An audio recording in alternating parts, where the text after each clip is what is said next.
intro. It won't let me do it. Oh, that's interesting. Well, welcome back to Geek Board, ladies and gentlemen. This is our The first free ever plan, cold open. the free plan comes with one example video. If you'd like to share your own videos, upgrade. So they're making you upgrade to play an intro. Well, here Looks we like go. we'll be getting out of StreamYard because that's fucking ridiculous. Welcome everyone to a obnoxious start to the show, but jam-packed show, mind you. Hopefully they don't kick us off. I have no idea what's going on. We are less than a week away from the biggest movie of the summer. In our eyes. Probably the biggest movie In of our the year. eyes. Probably the biggest of the year. It'll be a big money maker. No I matter fucking what. hope so. Yeah. Let's start off the week with a show and tell. So many geeky things that we could pull off from the shelf.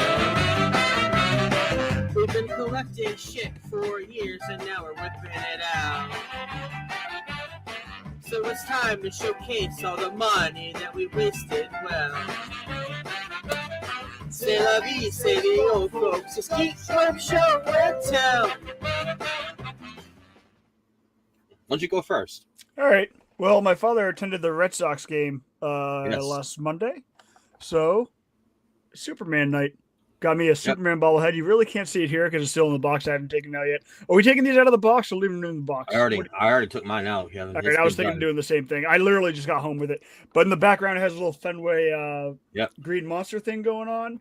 Crypto, Superman, Red Sox. Yep. They had other packages where you get like Red Sox jerseys that had Superman on it. So, yeah.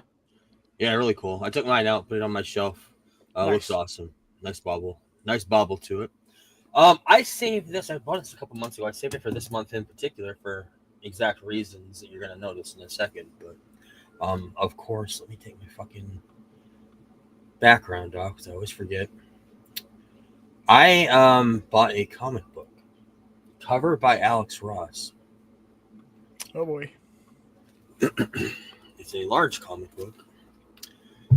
It is nice. Superman and the Fantastic Four team up, came out in the 90s, signed by Alex Ross, limited to 7,500. Got a good deal on it about a month and a half ago. It's extra large, as you can see. It's one of those treasury editions, I believe they call it. Really, really cool. Almost magazine size, I guess you would say. Comes with a certificate of authenticity, so you know he did it. Like that. Put that somewhere display worthy. So this week, what we watched. Well, let's start off with something that Kevin finally watched. Kevin watched Thunderbolts. I did. What were your thoughts on Thunderbolts? I want to say I'd have to rank it out, but I would probably venture to say top 10 Marvel. Yeah, I think so too. The fact that it was a Marvel movie that was mostly based on mental illness was incredible. Because people with mental illness, they have really good days and they have really bad days. And Bob is one of my favorite characters, probably second behind Bucky and maybe Spider-Man as far as those that are left. But yeah, I really enjoyed it.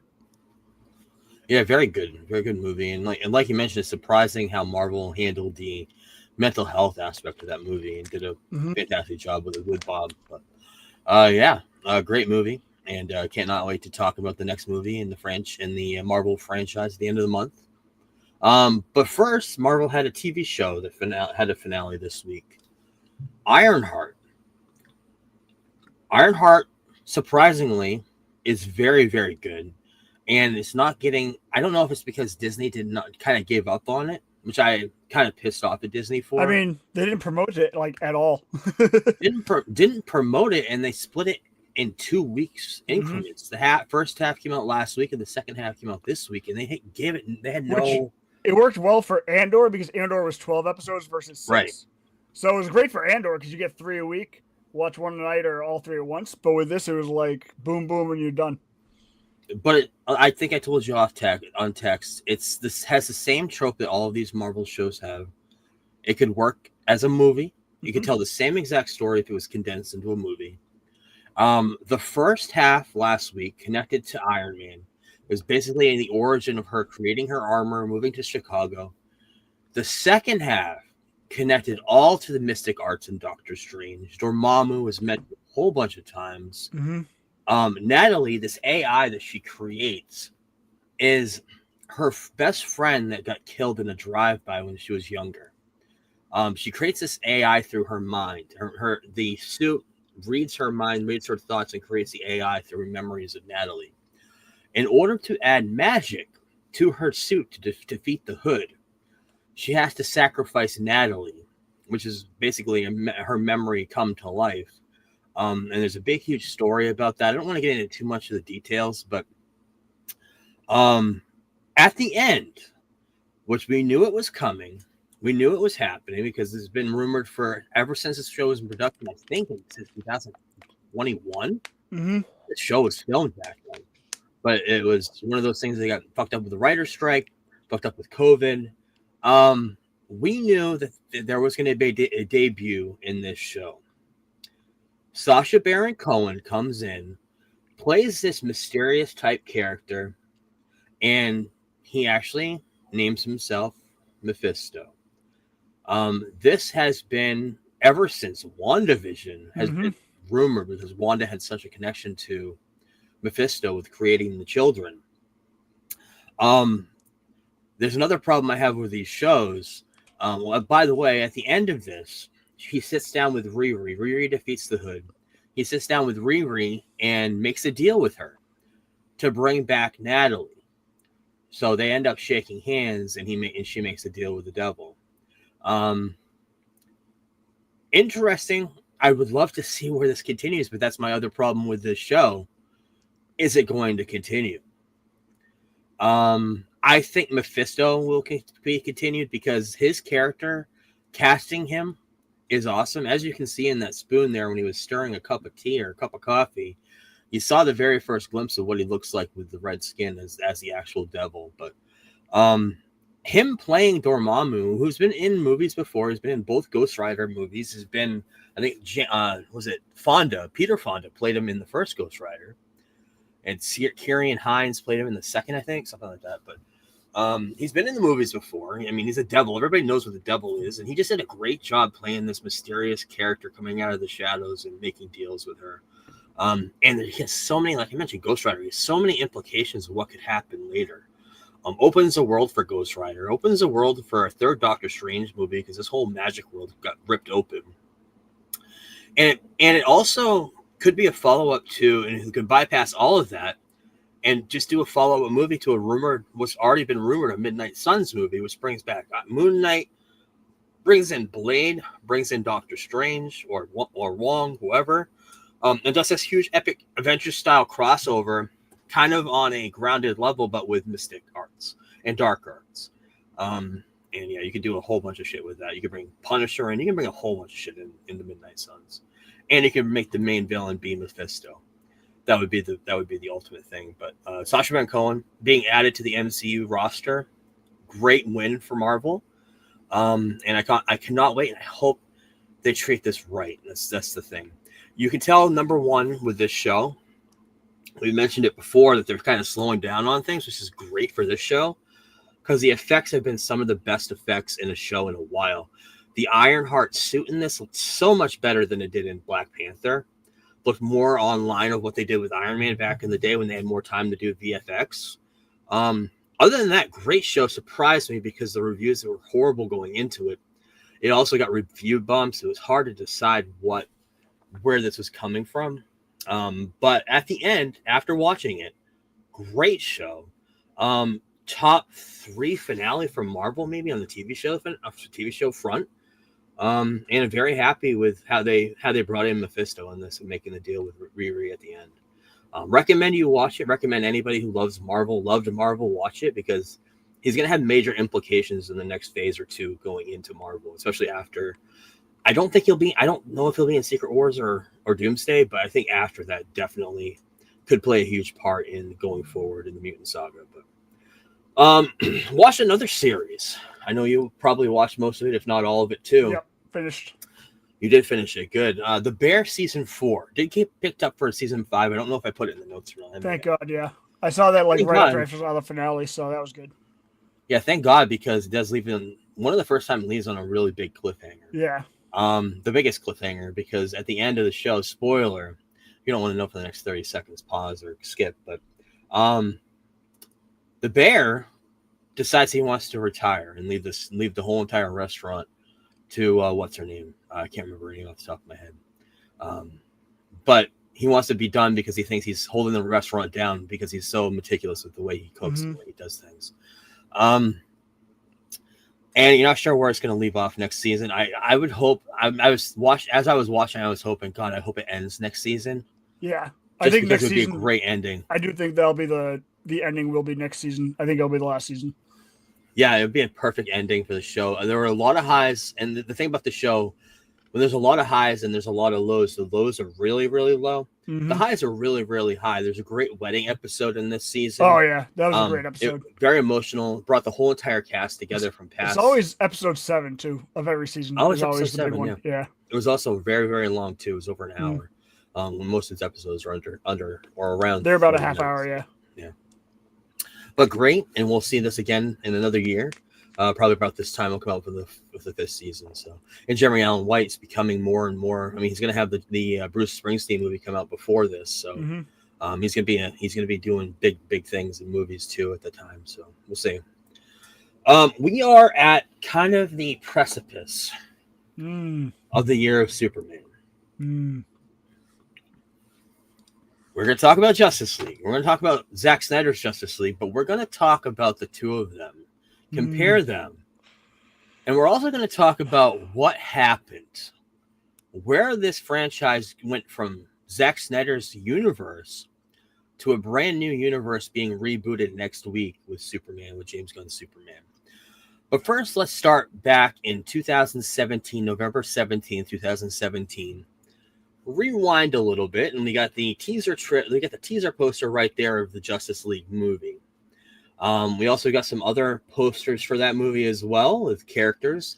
A little bit more color. That's weird for Zack Snyder. I'm surprised to see Zack Snyder put color. Well, there's a reason for that. Number one, this is at Comic-Con, I believe, the summer before, talking about the movie, the whole entire Justice League together.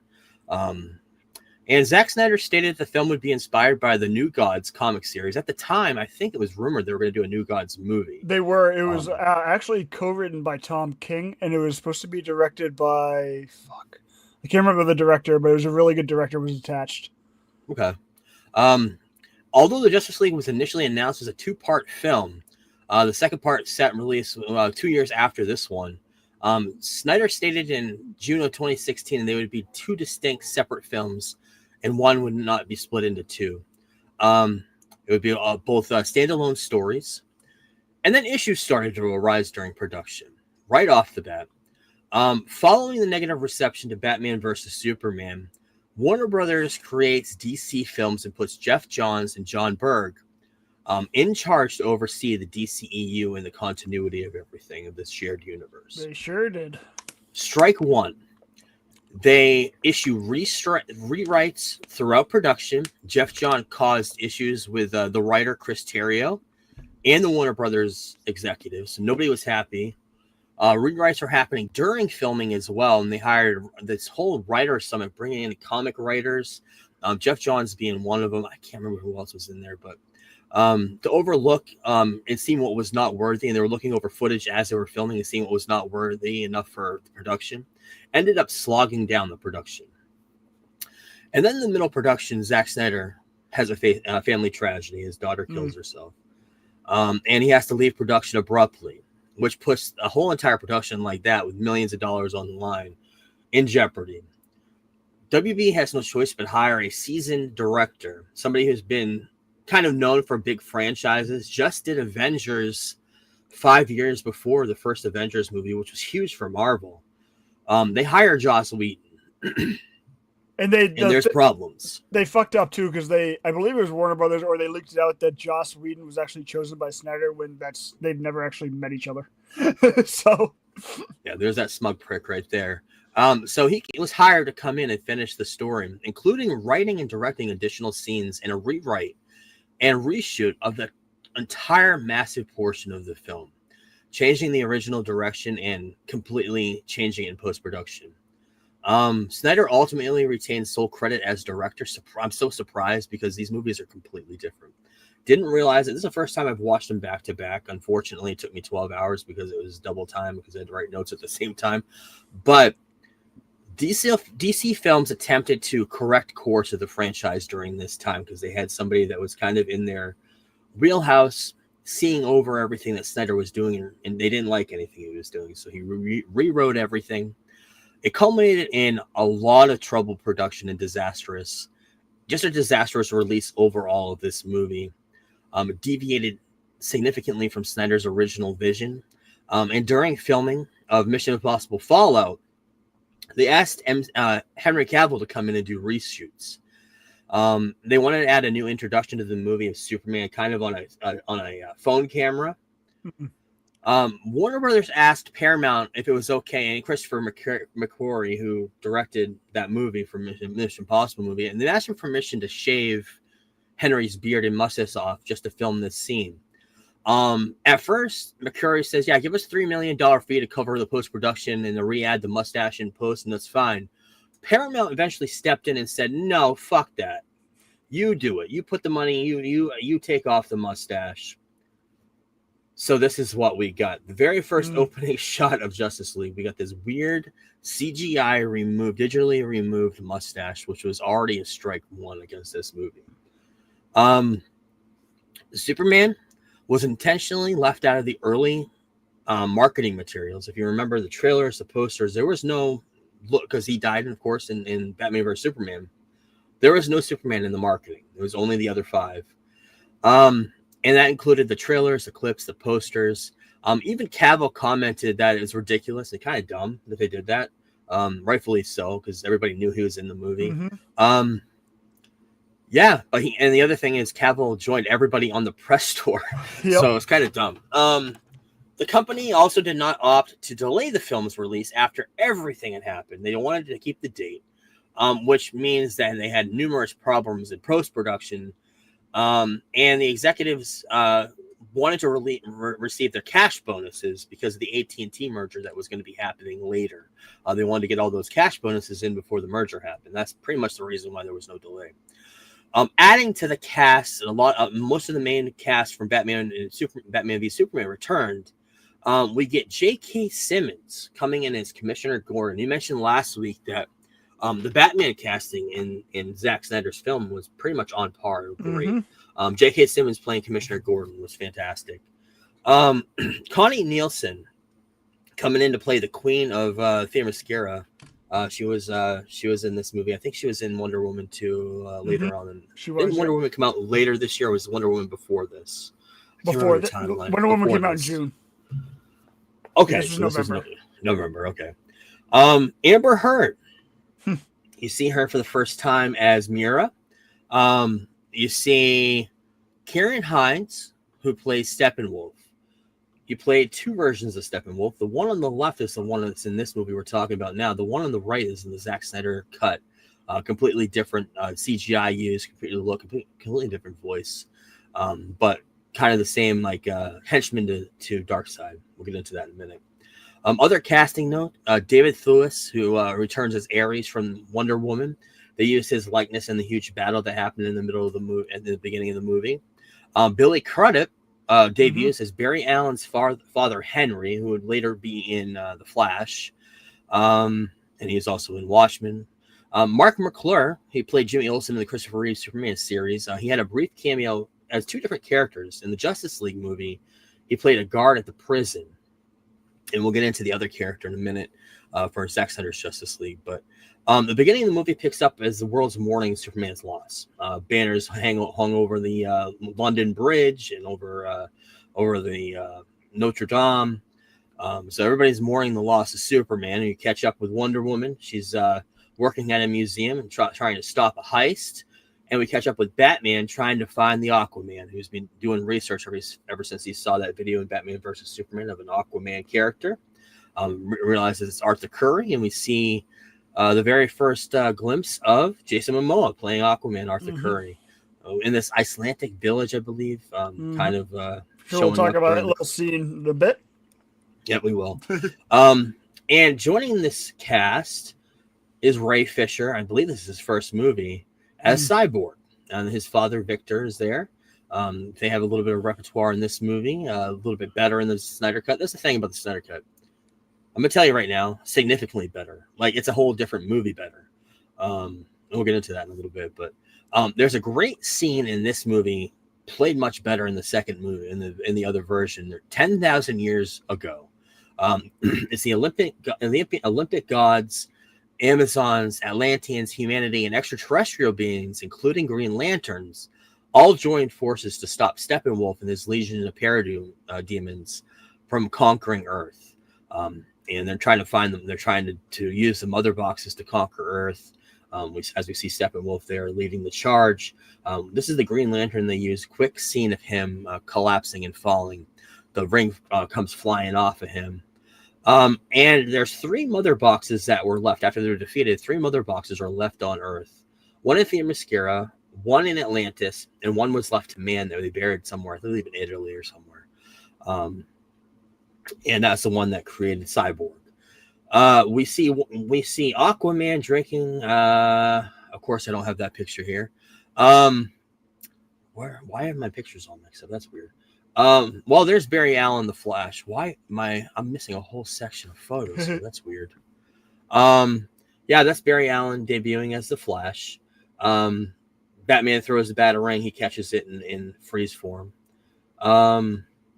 There's Aquaman and Mira. Joss Whedon brought back a small portion of the Batman '89 theme, which I know Snyder was very much against using the past. He wanted to keep this a brand new franchise.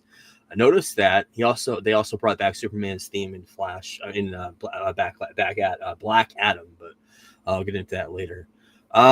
That's a team joining up with Commissioner Gordon on the roof. Gordon's telling him that Steppenwolf's in some sort of a underground tunnel system with one of the mother boxes, and they go and find him. There's a cool Flash scene where he uses his powers for the first time on screen. Going slow-mo through this tunnel, and it pushes the sword up to Wonder Woman. They're very cool. And to save the day, here comes Aquaman, and he shows off his powers as the tunnel's flooding. I love that visual shot. Better in the Snyder Cut. And they find out that what these mother boxes actually do. They create a cyborg, like I mentioned, but they can bring back life. And everybody's thinking the same thing. We need to bring him back. This is a powerful force. We need to bring back Superman. He's kind of dead, but he also, at the end of Batman versus Superman, we did say that he had a little bit of life left into him because the sand started swimming at the top of the casket. So, yes, I'm planning on what to do to attack Steppenwolf, and they bring back Superman. They take his body out of the casket. A picture of Jonathan falls in the water in the primordial ooze or whatever the hell it was in the Kryptonian ship, and Flash has to time it just right to use his Speed Force to touch the mother box right when it hits the water, right when it hits Superman. He has to get the electric current from his Speed Force to hit it, and Superman returns, flies up into space, does a little swingaroo, and then flies back to where the monument is, where the whole battle with Doomsday happened, the memorial. And he's looking it over, and the Justice League come from behind and are trying to calm him down. And he's looking X-ray vision through all of them, and he goes to Cyborg, and Cyborg, because there's a whole computer system.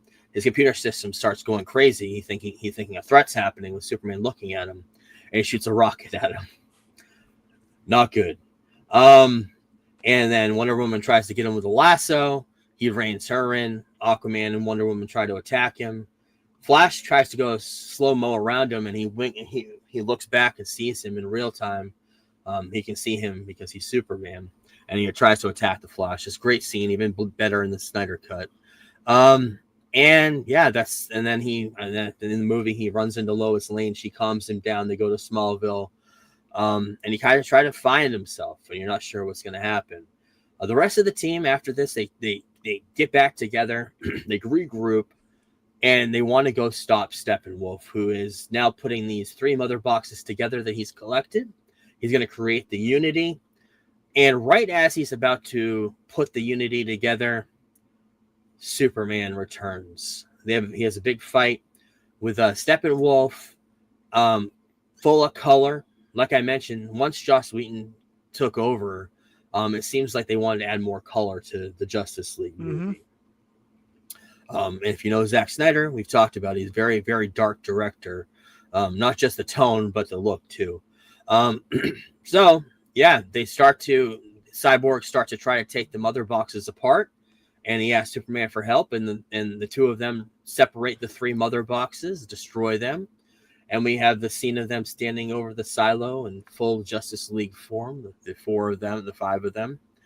And then we get the mid-credits scene, the race of the century, based right out of the comic books, of the Flash versus Superman in a speed race.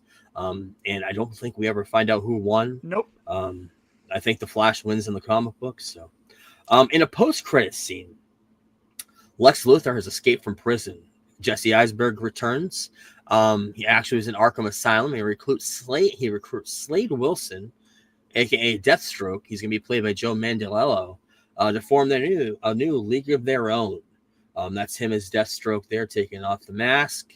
And we're going to get into a little bit of that in a minute. But budget of this movie, $300 million. And that was after reshoots and everything else. Made $661 million box office worldwide. $229 million of that was in North America. So that's kind of a low number. Lower than Batman versus Superman. The break-even point of this movie was $750 million. It was a box office failure for Warner Brothers. Estimated $60 million loss for them, forcing them to rethink their whole entire superhero strategy going forward. Joss Whedon's behavior on set created its own controversy. Gal Gadot and Ray Fisher came out talking about how it was harsh working environment with him, talking about how the whole entire, and they were Ray Fisher wasn't protected by the brass at Warner Brothers. Huge thing happened. So after that, the Snyderverse implodes. Post Justice League, Ben Affleck is hired to write a Batman solo movie. It's called The Batman. Kept the name, made a different movie later on, but WB decides they're going to move forward without him, and without his script. And the Batman movie that we know that came out with Pattinson was pretty much because of this. Shazam movie came out in 2019. They wanted Cavill to come back. Cavill, I can't remember what he was doing, or they didn't want to hire him. He wanted too much money. He wanted his regular pay, but for a cameo. So they had a guy dressed up as Superman, same suit, but no head. You didn't see his head the whole entire film, but this is him going to lunch at the end with Billy Batson and his friend, going in the cafeteria at the high school. But yeah, no Cavill. 2019-2021, after the failure of Justice League, Warner Brothers sought to distance the DCEU intercontinuity. And they wanted to make more solo movies. And Walter Hamada was hired as the new head of DC Films, replacing Johns and Berg. Under Hamada's leadership, the studio severed ties with several of its leading talent from the Snyderverse, including Henry Cavill and Ben Affleck. Warner Brothers dives into the streaming universe with HBO Max. Open up HBO Max. And after a long-fought internet campaign and following years of comparing everything that happened with Snyder to the Richard Donner cut from Superman, massive amounts of pressure from Zack Snyder fans, the hashtag Release the Snyder Cut was born. And in 2021, we get Zack Snyder's Justice League. We got his imagination of what the movie would have been if he had finished the production. By the way, filming of this movie had been, I think, almost 80% done, if I remember correctly. Something like that. Everything Snyder shot was used in his cut. Yes. The only outside of, he went back and did his own reshoots in his driveway for the most part. Yes. During COVID. But yeah. But yeah, they I think they only used like a quarter or less than a quarter of the amount of shots that he used. And that's when Joss Whedon came in and reshot everything in the story wise. But R rated, 4 hours and 2 minutes long, and broke down Boy, into is 6 it. chapters. Yeah, Yeah. it's a slog, especially when you're making notes. 6 chapters. Part 1, Don't Count on the Batman. Part 2, The Age of Heroes. Part 3, Beloved Mother, Beloved Son. Part 4, Change Machine. Part 5, All the King's Horses. And Part 6, Something Darker. Additional characters that ended up showing up in this version: William Dafoe as Atlantean, Vulko. He was already in Aquaman before this, but this was where he was supposed to debut. Kirstie Clemens as Barry Allen's future girlfriend, Iris West. We always heard about this when Snyder was filming. Mm-hmm. Was it in a trailer or something when we first saw this shot? We've seen this shot before it actually played out. We knew it was. We knew she was cast as Iris. We knew there was a scene on the street, but we didn't actually see it till this movie came out. But yeah, there's a whole entire awesome scene we're gonna get into in a few minutes of her being saved by Barry Allen. And the scene depicting the Green Lantern in a post-credit scene was supposed to be Kilowog and Tama Ray. They were going to visit Batman at the end of the movie, in kind of a post-credit scene. And it was going to tease the Green Lantern Corps movie, which was supposed to happen. But we didn't get that. We did get Kilowog kind of in a flashback scene in being dead during the end of the Nightmare scene. But that's all we got. Ryan Zhang was going to be Ryan Choi, setting up the character's future as the Atom. He was a big part of the Snyder Cut. He played kind of the assistant to Cyborg's father. And the biggest difference of this movie is we actually have Darkseid. Fully formed Darkseid was not part of the Justice League at all. Steppenwolf was the main villain. I believe they mentioned Darkseid in that movie, but it wasn't. It was it. There was no Darkseid at all. This time we actually see him, voiced by Ray Porter. And Darkseid has a servant named Assad, voiced by Peter Guinness. And Harry Lennox, reprising his role from Batman and from Man of Steel and Batman v Superman, is the Calvin Swanwick. He was the general. In a scene, it's revealed that he is actually John Johns, the Martian Manhunter. In a scene in the hallway, that's Assad. That's him in the hallway. He went to talk to Lois Lane as Martha, and changes into Martian Manhunter in the hallway. And he also shows up at the end. We'll get into that in a minute. But Wayne T. Carr was going to appear as John Stewart, Green Lantern. I saw a tweet. Actually, this came up in the space I was in last night. We were just shooting the shit about Superman coming up. And one of the cultists tweeted out, "We missed seeing Wayne T. Carr versus Darkseid for this." Yeah. Wayne T. Carr, first off, it was illegal for Snyder to use this shot, which is why it never actually made it in. Because he's not even a SAG actor. He's a stage actor who's literally just friends with Ray Fisher, and that's how he got a call from Zack Snyder. But looks awesome. He looks great. Awesome. But then again, they're just stills. I'm sure it would have looked great in the movie because Zack, you cannot knock Zack's visuals. Even with Rebel Moon, which had a much smaller budget, the visuals still looked 85% really, really fucking good. We'll get into that whole scene at the end. But the whole entire beginning of the movie changed as well. Zack put an intro that kind of explained everything that happened in Batman v Superman with Superman dying, and the echoes to Superman's death, his cry when he's dying, throughout the world awaken all the 3 mother boxes. It actually shows all the mother boxes awakening. That's when he's being killed by Doomsday. Slow-mo scene, of course, is Zack Snyder. That's the problem with this movie, is a lot of slow-mo. But sending notice to Steppenwolf and Darkseid off-world that the mother boxes have awoken. And Steppenwolf returns to Earth with his army, goes to Themyscira to try to find the mother box there that's awakened, and he has a big, huge fight with the Amazons. And the Amazons take him out with arrows. He's cutting up Amazons like crazy with this big, huge, awesome axe that he has. And he finally does steal the mother box. And then in this movie, like the other one, they get into the 10,000 years ago origin. But this time, instead of Steppenwolf invading Earth, it's actually Darkseid. And he puts the Omega symbol, the equation, what do they call it? The anti-life equation. Oh, right? yeah, the anti-life, yep. He puts it into the crust of the earth. Great scene, and it continues off later in the story. But that's him arriving on Earth with his army, and he's got these witches behind him. That's him with his little axe weapon there. And the three witches are the ones that kind of create and use and warp these mother boxes. And mother boxes, like they were in the other movie, are kind of what create life, what's going to create and make the terraform the Earth into Apocalypse, and so his whole entire world can be recreated on Earth. We see another Green Lantern, a different one from the original one. And he has a big, huge fight with Darkseid, and Darkseid ends up chopping off his hand in this one, and the ring falls off. Darkseid tries to grab the Green Lantern ring as the ring's flying away, and he can't catch it. That was a really cool scene. I wish you could have seen a Zack Snyder version of Green Lantern, like a whole movie or something. It would have been dope. We never got that. It was taken from us. The scene I mentioned before played out awesome in this. It's probably my favorite scene of the movie. Of the Flash saving Iris from a car accident. Flash freezes everything. Yeah, it's also one of the scenes that if they needed to put this in theaters, you could easily remove it because it does absolutely fucking nothing for the narrative of the film. It's just a really cool scene. Just a really cool scene for us comic book fans. Yeah, visually stunning scene too. That's what's great about Snyder. That's the one thing I'm going to get to the point of. This movie is beautiful, stunning.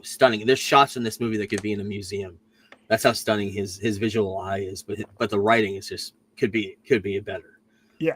And we get a whole flashback scene with Cyborg being the football player, getting in a car accident and becoming what he is, missing limbs, missing everything. His father trying to take care of him, trying to figure out how to save him. Finds this mother box, reawakens this mother box, and it forms itself to Cyborg. And creates all this the robot parts that make up the rest of his body, and he becomes a cyborg. This is him being the cyborg. This is him kind of in a dream sequence, reminiscing about his life as he's being created. He's kind of looking on as kind of the AI looking on. I thought that scene was cool. This scene, Mera has a huge fight with Steppenwolf. He steals the mother box from Atlantis. They did change that a little bit. In this movie, big change. Steppenwolf finds the long-lost anti-life equation on Earth that Darkseid did 10,000 years ago. He ends up finding it, and that gives him reason to call Darkseid. There's a lot more to Earth than we thought. Not only are the mother boxes here, but your anti-life equation's here too, so you need to come to Earth, and that's going to set up a huge, big finale in this movie that wasn't in the original. And then he awakens the Omega symbol, calls Darkseid, as you can see here, and tells him, come to Earth. There's major implications here.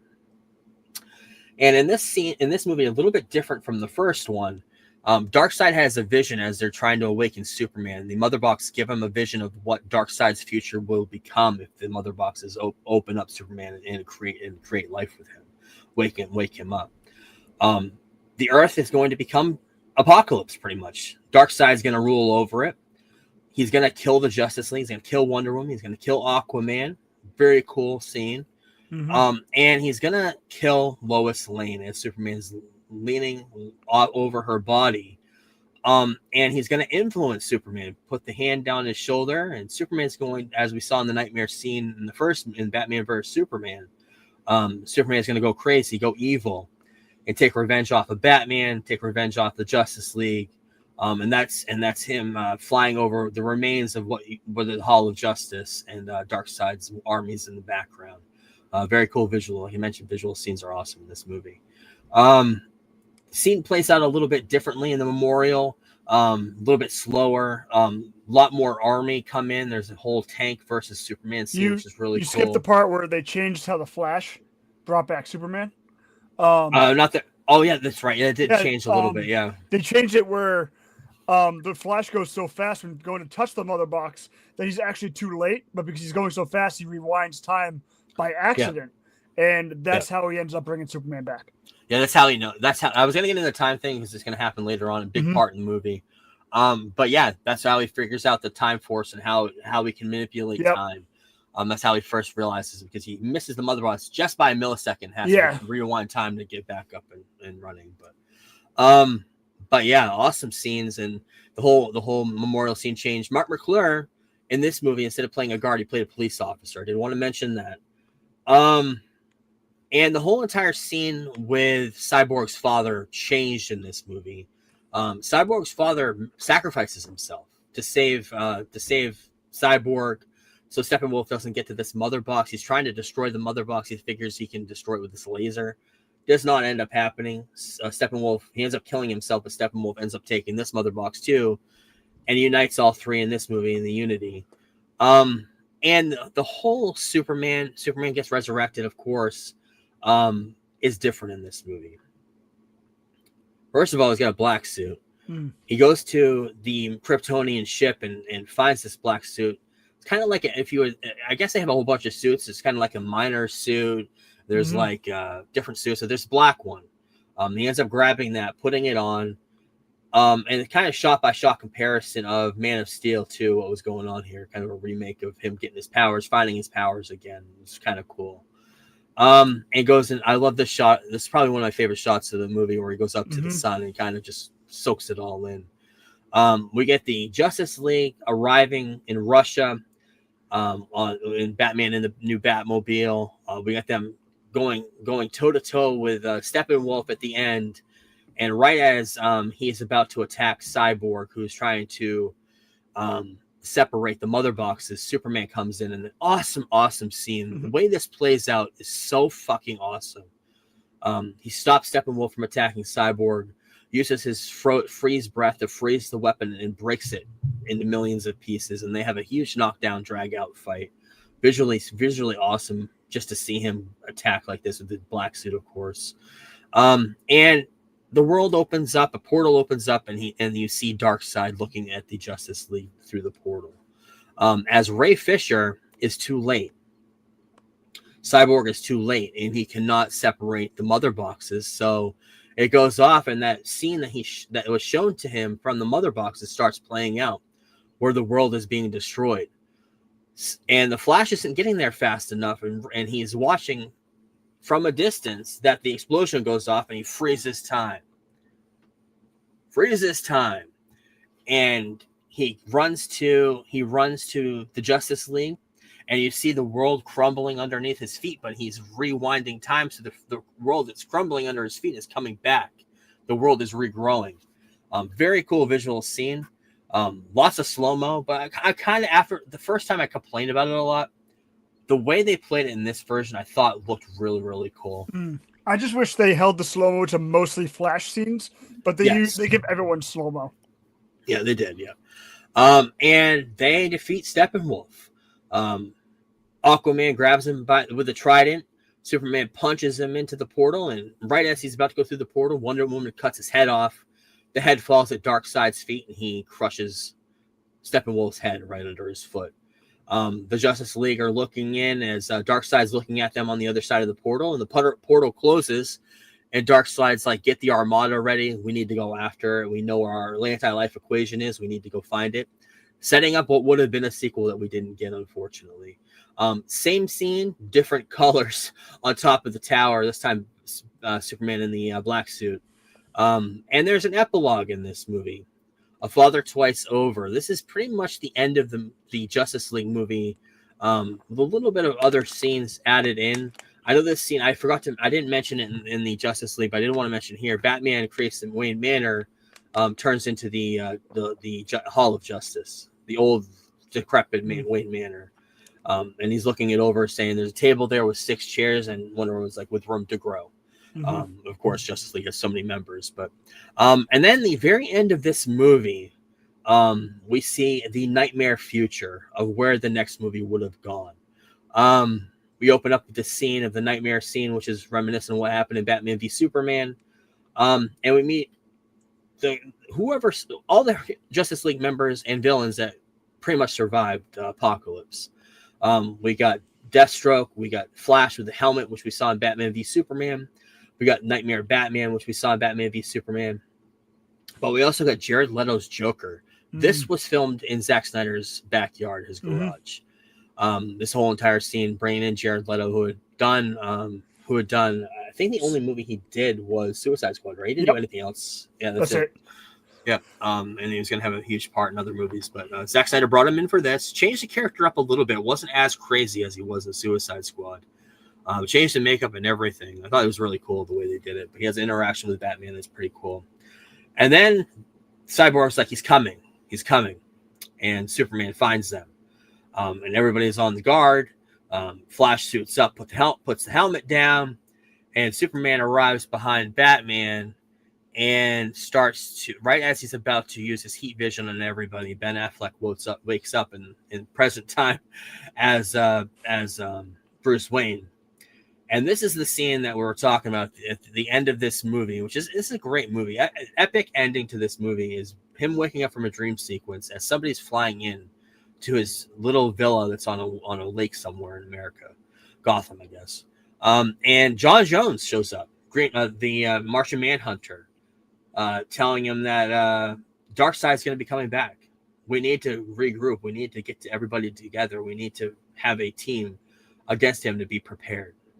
And Ben Affleck already knows this because of all the dreams he's seen in the future and everything he knows about what's going on. So yeah, that's where the movie ends. That's where kind of the Snyderverse ends too. Mm-hmm. For the most part, it does continue, but we'll get into that in a minute. But the movie ends with a tagline for Autumn. That's the name of Zack Snyder's daughter. Great touch of this movie. If you knew everything, the history behind it is a great touch of this movie. Warner Brothers gave Zack $70 million to finish production on this, which is unheard of with a movie that already had a $300 million budget, including segments of reshoots, finishing the score, finalizing VFX shots. Between the Justice League and this, the complete production of this movie was around $370 million plus the marketing. So it's already one of the most expensive movies ever made. After the success on HBO Max, there were early talks to finish Zack Snyder's story in Justice League and Justice League 2. But the studio would eventually abandon this in favor of a completely different direction. To this day, Zack Snyder's Justice League is not considered canon. It's actually the Justice League is considered, the theatrical edition is considered the only Justice League, unfortunately. So let's go a little bit further. What happened? Announced in 2021, J.J. Abrams had a Black Superman movie that he was writing. It was going to be starring Michael B. Jordan. It's been in limbo since 2023, but who was the character? Who was the Black Superman's character? What was his name? Val Zod. Val Zod, yes. But that has not come to a fruition. I don't know if it ever will. Peacemaker in 2022, Justice League cameos, kind of. Warner Brothers would not let them use Cyborg or Batman. Cyborg because Ray Fisher was doing a lot of stuff behind the scenes where they did not want him any connection to the universe anymore. But at the end of the scene, Peacemaker's meeting up with the Justice League. Who's the only one that has a speaking part? Was it Aquaman in the Flash? Aquaman in the Flash, yeah. Yeah, that's it. The you fuck fish line. Yeah, you fuck fish. Yeah. Great show. 2022, Warner Brothers Media completed its merger with Discovery. And David Zaslav is led as the CEO, the new CEO. He has new aspirations for the DCEU, and he wants them different from what Hamada's vision was. And they ended up canceling the Batgirl movie, 2022, already filmed, and they canned it, put it in a vault somewhere. And they also fired Hamada during this time. This is the end of 2022, right before Black Adam came out. Black Adam, 2022, The Rock. Lots to talk about here. The Rock tries to take creative control of DCEU and Warner Brothers. He reportedly wanted Black Adam to be the central character around the entire universe, revolving around his character's actions, dictating the direction of other storylines throughout the whole entire universe. Can I just say, this sounds like trash. It sounds horrible. It sounds fucking terrible. It was all going to be set between the rivalry of Superman and Black Adam. It's going to be the storyline focus, and his $7 production was pretty much going to take over for Walter Hamada. Rock reportedly wanted to take control of the Justice League sequels as well, with Black Adam being the main antagonist. It got to the point where he talked Warner Brothers into bringing back Henry Cavill as Superman. At the end of the movie, Black Adam, he talks to Amanda Waller and he asks her, there's no one on this planet that can stop me. And Amanda Waller's like, I can call in a favor and call in people who aren't from this planet. Black Adam says, send them all. Amanda Waller shuts down the phone saying, "As you wish," and we get, for the very last time, coming in with the John Williams theme song, by the way. His choice. Um, Everything in this we scene get was his choice. I wouldn't even be it surprised if he was chose his own dialogue. Because a lot of the okay. certain members of the cult say, why would they do this? Whose idea was it? And they refuse to believe it was Henry Cavill's, even though Henry Cavill legitimately, I think it was a GQ article where he talked about how it was his choice to do the John Williams theme, have the blue or suit, and whatnot. Yeah. So, yeah. But, yeah, Henry Cavill comes back for the very last time and sets up a knockdown, drag-out fight with Black Adam, and that's exactly what The Rock wanted. That itself would have been cool. Like, just one movie, not an entire universe of Black Adam and Superman. The whole entire universe centered around that. It was awful, though. That later that weekend, the movie released on Friday. Later on that weekend, Henry Cavill comes back on Instagram, posting a video of him returning as Superman, to the point where on the bottom, their DC official Instagram post says, "Welcome back," with a heart. So everybody's like, yes, Cavill's back. All right, we love Cavill. We want to see a Man of Steel too. Fuck yeah, right. Let's go. During this time, James Gunn and Peter Safran take over, and they're hired from November 1st on, which is just a week or two after Black Adam opened. They were hired to take over the DC universe. November 1st. So just a couple weeks after the official announcement of Cavill returning. Gunn and Safran, after the abysmal box office returns of Black Adam, which did not do well, critically and monetarily, they rejected The Rock's vision, rightfully so, in the plans of Total Control. Subsequently canceling a planned Black Adam 2, and any further DCEU films, being in favor of a fresh start and a brand new rebooted film universe. This whole situation hurt The Rock so much that he's actually trying to act now. And he's working with Scorsese. How crazy is that? Not to mention so much he's trying to act. Not to mention he went back to fucking wrestling too. Yeah, that's how bad it was. I mean, that was mostly because of the writer's strike, because he couldn't do anything in Hollywood.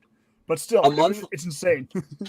A month and a half later, Henry Cavill has to go online because he talks to James Gunn and Peter Safran, and they tell him pretty much like, yeah, you're not part of our new universe. You're kind of done. Sorry, you had to announce that to the world. That Warner Brothers executives told you it's okay, but you're not part of our vision. You're not going to be Superman. So he had this whole Instagram post on there writing, I've had a meeting with James Gunn, Peter Safran. Sad news, everyone.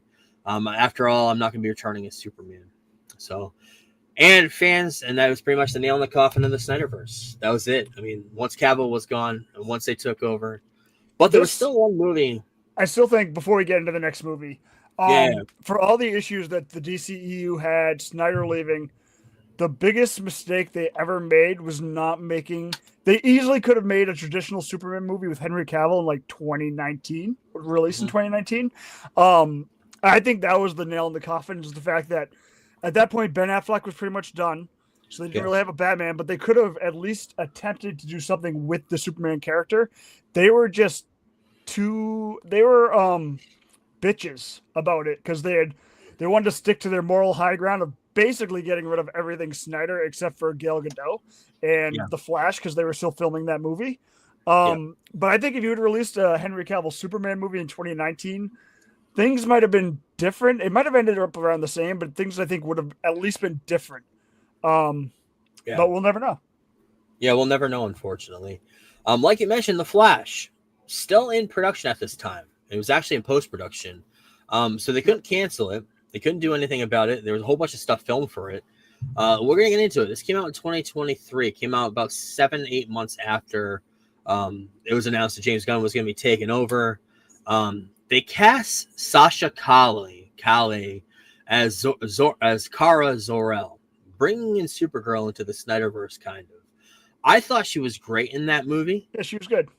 Yeah, she's very good. She would have been really good next to Henry Cavill if he was to ever return. She would have been perfect. Yeah, I thought she was great. But the end of this movie was set up in the Speed Force. It's a Flash, of course. And Barry Allen's seeing the whole entire time loop around him and seeing other characters from other universes in Superman lore in television. The first one we see is George Reeves' Superman. You see him. By the way, CGI in this scene still to this day talked about because it's god awful. It's Came out during the pandemic when we know there's a lot of CGI problems because there was just an over abundance of it, and there didn't have enough people. Well, it's like leftover from the pandemic because the pandemic was earlier, but all the CGI people were trying to play catch up, and this movie just the CGI was terrible. This is one of the movies that kind of had fault for that. Mm-hmm. We also see Christopher Reeve's Superman and Helen Slater's Supergirl return as cameos together. Never were in a movie together. This is kind of the first time, but of course CGI, fake, not real, using archival footage, kind of. But the biggest part, the one thing we're always going to remember from this is the first time and only time we ever saw the What Would Superman Lives look like with Nicolas Cage. We actually see Superman with Nicolas Cage coming in, fighting a big, huge, giant spider. The big not thing. A spider. What is it? The Patharian Thorn Beast or whatever the fuck they wanted to call it. Like right, yeah. It's a spider. But we do see him in full garb. I'm not sure if Nicolas Cage, I can't remember, did he have any part of this at all? I don't. Yeah, he filmed it, but he had no idea what they were doing with it. He just came in for the afternoon and did like 2 or 3 things, and they just did. Yeah, they CGI'd the suit on him. They did all that. Yeah. Okay. And there's also going to be a Henry Cavill cameo at the end of this movie that was scrapped. Film ended in a courthouse. Sasha Calle, Supergirl, and Michael Keaton. We're going to be joined by Henry Cavill's Superman and Gal Gadot's Wonder Woman. That scene was replaced with the whole George Clooney, Bruce Wayne, Batman scene that happened. That was a decision by James Gunn because he didn't want anybody confused with what he was going to be doing with Superman later on. And that's where the Snyderverse ended. The Flash is somewhere off in George Clooney's universe somewhere. We're not sure. January 2023, under new leadership by James Gunn and Peter Safran, the DCU is born. And that leads us to next week. We have a whole bunch of stuff here that may or may not happen, but it's all led by Superman Legacy at the time. Eventually changed to Superman, Just Superman. That's coming out next week, and we're going to be seeing that. We're going to be reviewing that and having a good time in the theater. We're going to have a good time talking about it next week, I hope. Hopefully. We got some other stuff we'll get into at the end. We're going to some other stuff. We're going to have a big, huge finale for this year's Superman that we've been doing. But we had to get through the Justice League. I got to tell you, that was the hard watch because I had some ambitious plans to watch both of those movies last week, and then I did it. I'm proud of myself. Pat on my back for doing that. I did that same exact thing last summer when I was doing the DCEU rewatch with my Discord. We didn't do it in the same week though. We did Justice League one week and then Zack Snyder's the next week. But we did Zack Snyder's after work, so like I was up till like fucking 2 a.m. Oh, that was rough. And I think I told you, like I was watching Justice League. It was so bad, and it's Justice so League. bad. Justice League. It's so bad. The editing of that movie is just trash. I had to start Zack Snyder's Justice League immediately after. I watched like an hour of it just to get the taste out of my mouth. Yeah. Here's the thing about the Justice League, though. Like people give like it ends up that he was like a creep on set and he was a piece of trash to Ray Fisher, but like he was hired to come in, shorten it, and add jokes. Which is what he did. They weren't good jokes. I mean, he gives Batman a fucking one-liner, and Batman's been around for 90 years. He's had like exactly like one-liner in that entire time.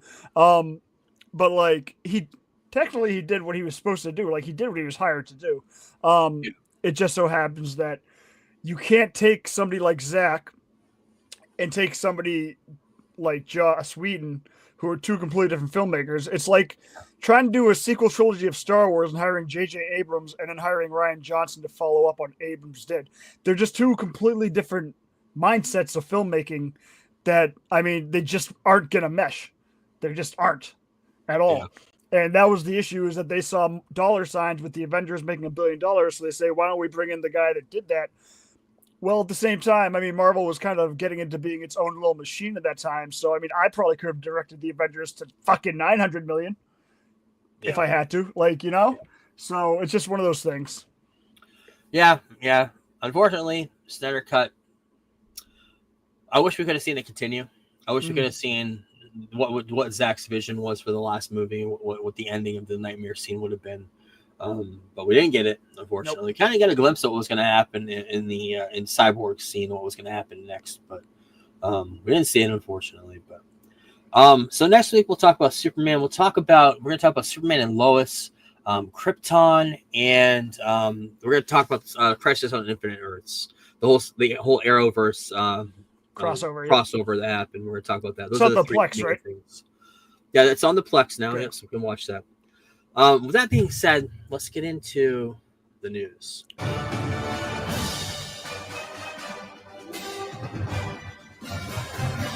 And it's not news time with a trailer around it.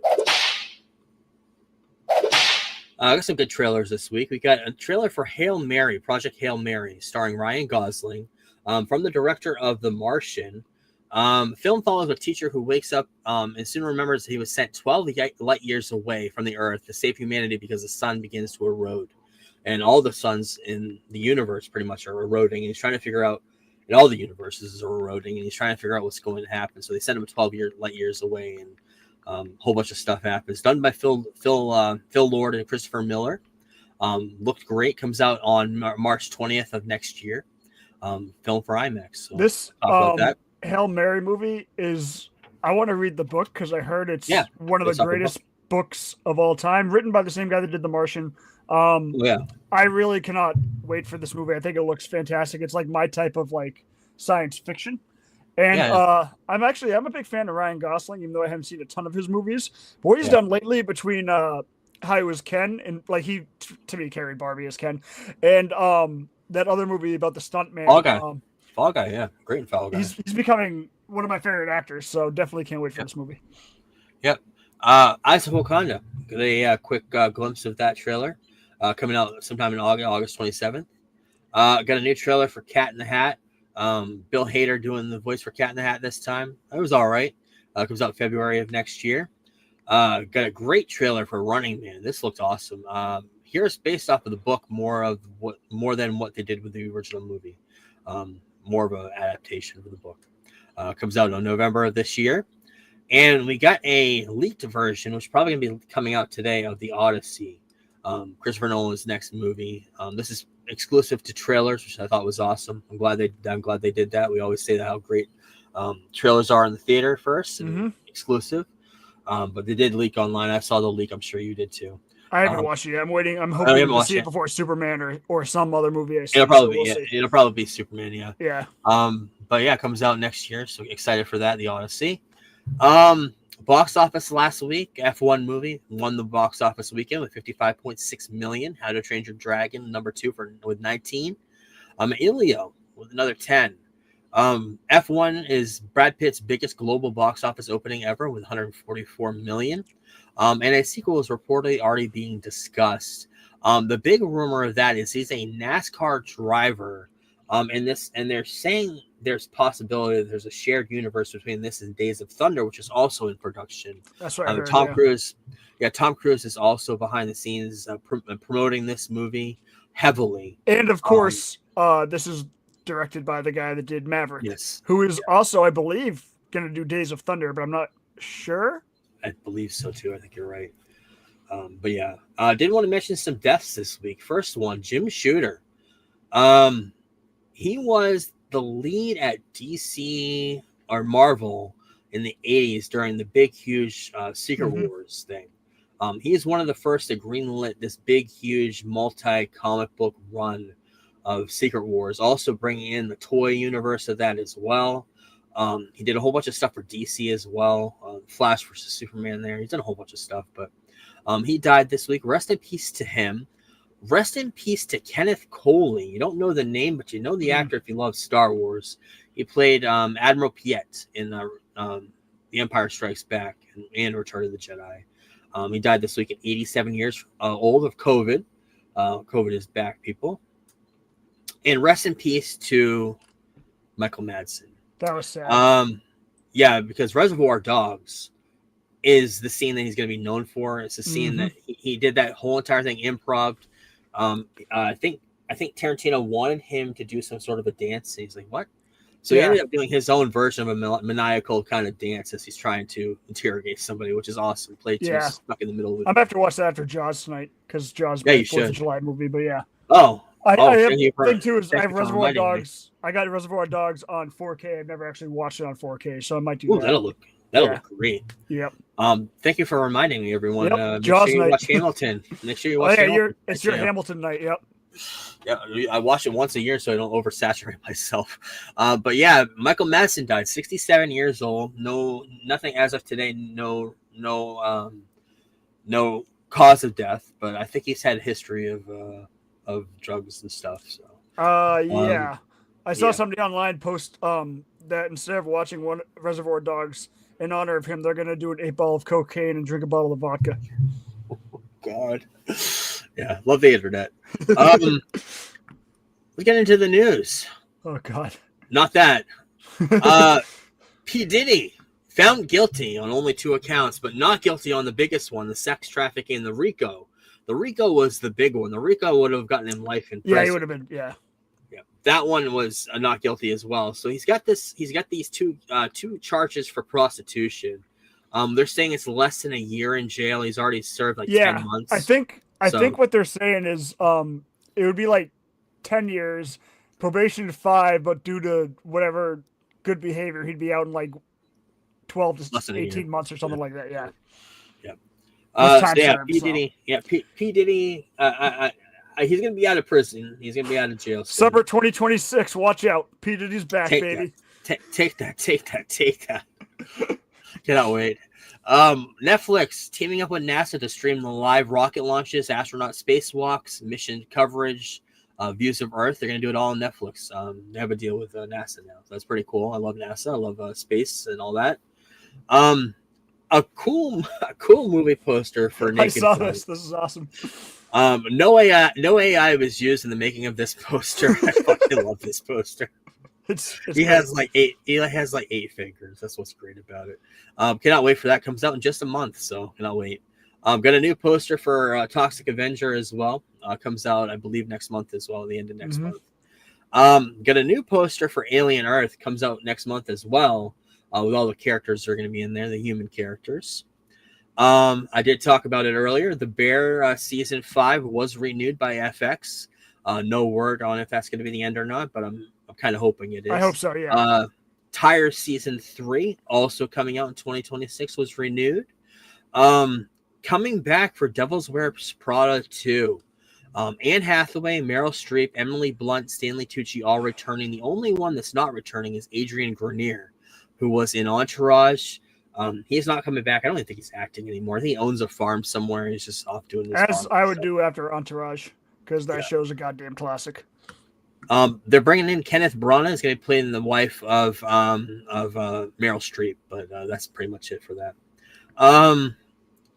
They're going to be doing a new documentary on Olivia Newton-John coming to Netflix. I'm excited for that. We'll see. I love documentaries. Vin Diesel this week confirmed that the final Fast and the Furious movie is going to be coming out in April of 2027, and they're going to be bringing back Brian O'Connor, who was played by what's his name, Paul Walker, who died. So I guess they're bringing his brother doing the CGI thing again. I guess I don't know. We'll have to wait and see.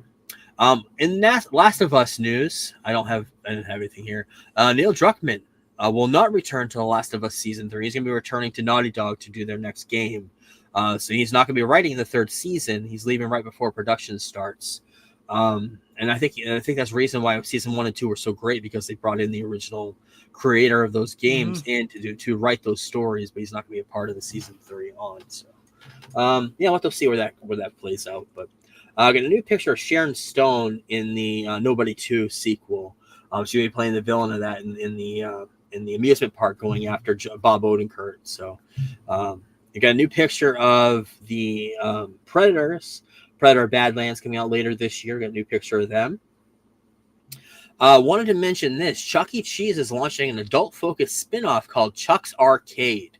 Going to be 10 locations, one of them being in I think near Tampa, I think. I'm not sure. Somewhere in Florida. But it's going to be expanding the nostalgic gaming experience. It's going to be a lot like Dave & Buster's, but with Chuck E. Cheese branding. So, yeah. South Park is supposed to come back next week. It got pushed back 2 weeks to July 23rd, and the creators are pissed at the merger. In response to that, they put out a press release. After they put out a press release, the South Park creators put out their own press release. Matt and Trey, saying this merger is a shit show and it's fucking up South Park. They're in the studio working on the episodes, and they just hope the fans can see them sooner rather than later. Yeah, I don't know what's going on there. I know Skydance and Paramount are merging or something. I don't know. It's slowing down things as far as I know. But we talked about the casting of Street Fighter last week, and we said that there was rumors of Walter Goggins playing M. Bison. Well, that's not happening. David Dismouchin, who I love him too, Yes. is going to be playing M. Bison. I like that casting. But the one casting that was going to turn me I don't around, like this casting. the one thing that was going to turn me around is Alan Ritchson playing Guile, which is not happening.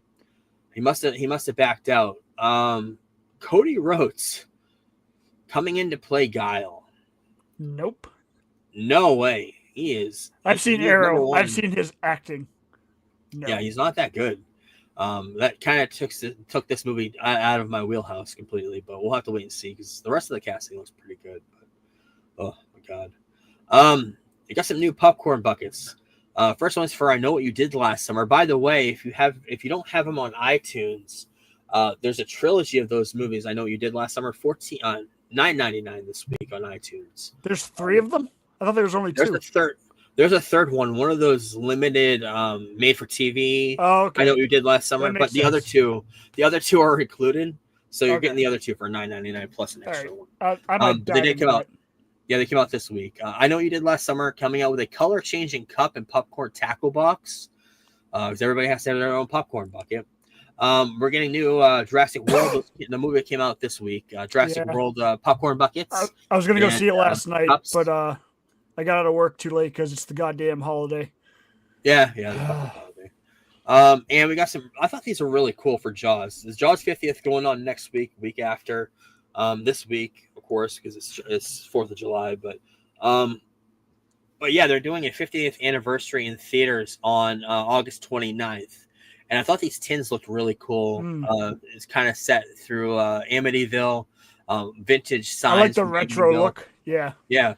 And there's a buoy shaped as a cup. It's a cup. I like that. Cup buoy. We may have to try to get there on August 29th. Is that a Friday? Yeah, we should. I never saw it in the theater. That'd be cool to see in the theater. I mean, probably, yeah. Because I'm young. Yeah. We're not that old. So, let's get into some swag. Swag. Stuff we all get. Come on, son. You know that's right. Pop figures. We got some WWE pop figures, but the most notable one that I definitely want to have is the CM Punk Pipe Bomb one. I believe they're already sold out on Amazon, so I'll have to wait till they actually release to see if there's extras. I like this one too. Lord of the Rings, The King from the End of the Return of the King. That is cool. I like that. It's glow in the dark. Looks awesome. If you're a book collector, I know you love the movie and the book It. There's a special edition slipcase cover of Stephen King's It. It's illustrated. Coming out sometime next month. Pre-orders, I believe, start in I believe this week or sometime, but right around $100. I think there's only like 500 of them that are ever going to exist. But yeah, it's going to be illustrated completely with a new illustration. And it's going to have blood. Looks like the edge of the book's going to have blood stains on it and stuff. Looks really cool. You of course got the slipcover with the balloon on it. So look awesome. The time train for Back to the Future still, of course, is missing from my notes. Where the fuck is it? Well, first we'll talk about this. Punisher figure, Iron Studios, I believe, coming out. There's the Back to the Future train I was talking about. It's a figure, I can't remember Bandai who's making this, but somebody's making it. It comes with mini figures of the Doc Brown and the family and Marty looking on. But yeah, I wish Lionel trains. I've always said I wish Lionel would make this, but they have not made it. But yeah, I think I got more pictures here. Here we go. And the big toy this week, everybody's talking about, pre-orders are going crazy, is Superman and Crypto. It's in my cart. Figure. It's in my cart. I'm waiting to see the movie. Yeah, Superman and Crypto looks awesome. Yeah, everybody's pre-ordering this because it's one of the best ones they've made in a while. So, got a brand new poster for Fantastic Four First Steps. We got Silver Surfer, we got the Fantastic Car, and a book of zines coming out, book/magazine. And there's going to be a whole retelling of the origin story done by Alex Ross. They're also going to have 3 complete issues from the, I believe, from the Hickman run are going to be in there, and some other ones, and behind the scenes look of the movie. Came out today on Amazon and other and book stands everywhere. There's the covers of those, 2 different covers. And James Gunn announced the making of the Batman movie, which Superman. Of course a Superman movie. And of course, I don't have that here. I have this though. For some reason, my notes are not synced up. I don't know why, but Alex Ross during Comic-Con is going to have this exclusive cover for Superman #1. It's going to be exclusive to the Comic-Con. I believe only 500. You can pre-order them online. He's going to have a limited amount online as well. But he's recreated the cover for Superman #1. It looked really, really cool. I wanted to mention that. This is the other thing I wanted to mention. James Gunn announced on his socials that there's going to be a Superman: The Art of the Making Art in Making of the Movie book. I love these kind of books. Comes out in November, same day as the Fantastic Four First Steps book. And it's already on pre-order on Amazon. I do love these type of books, and probably will end up getting this. So. Definitely will. AEW had a huge team up with Warner Brothers. Of course, they're on Max. They had a huge team up with Superman this week. Why does Kenny Omega look weird with a cape? That's my question. Yeah, but and MJF, of course, our boy MJF there with Lex Luthor himself. So yeah. We see the very first look is one of the TV commercials for the Hall of Justice. It's going to be in Superman. So, and Peacemaker is going to be playing a big part of that as well. A Superman statue is hanging over the Shard in London, big, huge, tall building in London, tallest building in the UK. Got a glimpse of that here. Superman just floating there, and they were taking pictures of it. It looked like he's flying. Also, underneath that, they had a newsstand with newspapers from Superman, kind of going the viral market route with this. Playing the trailer, I believe, on the screen up top. I wonder if there'll be a newspaper cover that you can get for us at some point. I don't know. They did that with USA Today. I'm not sure who they would do that with. New York Times. True. I don't know. James Gunn talked about the glasses and how Superman's going to change his identity in the Superman movie. And they're going to be using hypno glasses, which is in canon. In the Silver Age. 60s. Yep. Yeah, way back. But yeah, it was canon in the comic books, and it's been a forgotten thing, but they are going to bring it back. I like that idea. Wow, a whole bunch of my notes have just disappeared on my notes app, so I'll have to go through here. Pum coming back to play the Hunt, maybe coming back into James Gunn's world to play the Huntress, like that. And I can't remember her name because it's disappeared from my notes for some reason, but they talked to her about she was in Andor. She played Andor's girlfriend. There's rumors of her playing Wonder Woman in Isn't it like Andriana something like that? Okay. Yeah. And James Gunn follows her on Twitter, and the fans are going crazy because they think that he's cast her as Wonder Woman. And he's like, no, I've been friends with her for a long time. She was in a movie of mine way in the past. So that's pretty much everything. I just want to make sure I didn't miss anything in the notes because for some reason the whole bottom of the notes disappeared. I don't know why. Yeah, they're gone. That's weird. So yeah, that's it. That's it for the show. Next week, I did not watch it this week because I had a lot of Superman talk. I may not watch it next week. We'll have to wait and see. But Squid Game Season 3 came out. The finale of that. I hear there's a big death. I hear there's a big setup for the next series. That's on Netflix currently. We'll talk about that. Jurassic World Rebirth came out. I'm not going to watch that, And but I'm by probably the way, Yeah. did you see they've already announced it's coming out on digital August 2nd? No, I did not see that. Or August 8th. It's like the first week of August is coming out on digital. Wow. Why would they announce that when the movie literally just went to theaters? Because then you have people that are like, oh, I'll just not waste a nice summer night. I'll just wait until August and watch it at home.